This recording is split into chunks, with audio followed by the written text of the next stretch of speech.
Don't try it.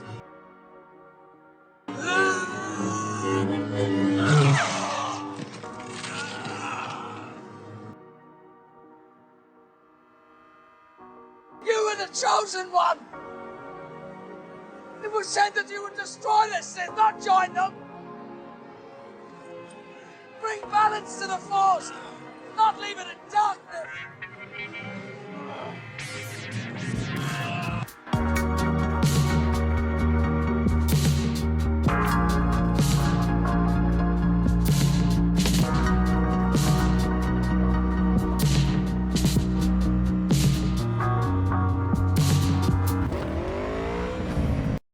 So, CyberPunk 2077, it kind of flopped.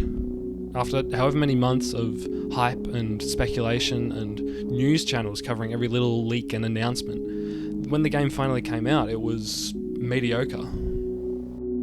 From my experience, it's definitely not a bad game, but it suffers from years of misleading advertising and overhype from the community.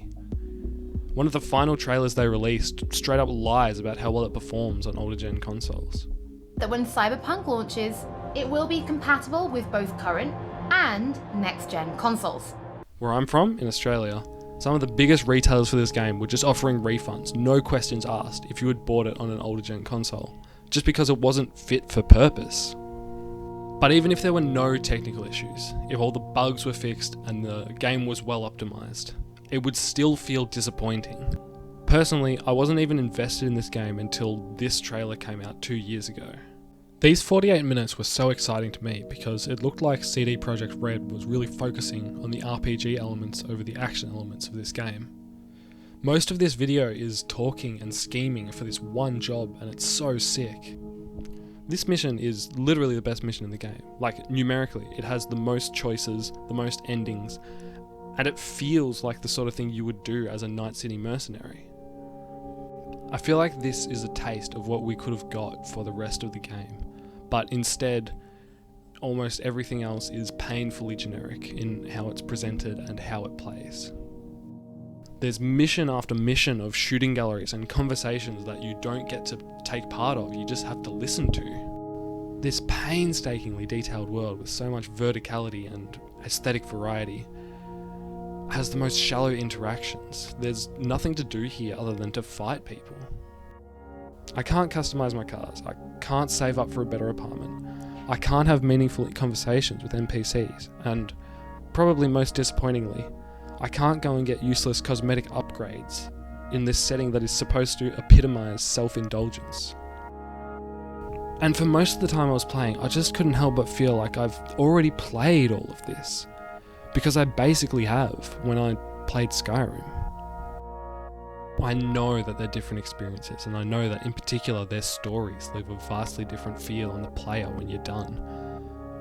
But these two games are probably the two I've spent the most time just wandering around aimlessly in, and I couldn't help but notice the similarities. It's just that outside of the main scripted events, there's nothing to do except go and pick fights with these small groups of enemies around the place. And I just feel like there isn't enough going on in Night City to justify this game being open world.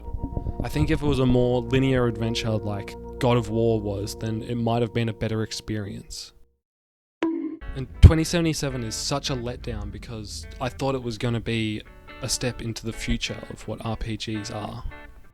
Around the time this video came out, I just started a new hobby. Would turn out to be my favourite hobby, in fact. I just started playing Dungeons & Dragons. See, D&D scratches this itch that I'd never realised I'd had before. The old school RPG stands the test of time because it allows for more creativity and personality than any video game I've played. The decisions that your character makes can change the nature of the conflict that you're in. If you run into a group of bandits on the side of the road, you don't have to fight them. You can talk to them and you can bargain with them. I've learned in my experience that the most joy I get out of a game comes from the personal storytelling, not the action. And I wish this was better understood by the gaming community.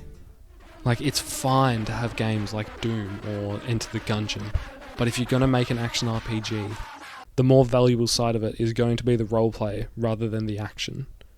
Fallout New Vegas is a cult classic, despite its shooting mechanics being dog shit. And Fallout 4 is largely forgotten. even though it's much newer and its shooting is much better. I know that one day we'll get a game that captures the essence of D&D that I love so much. I had a slight hope that CyberPunk may be it, but I guess for now it's just more of the same.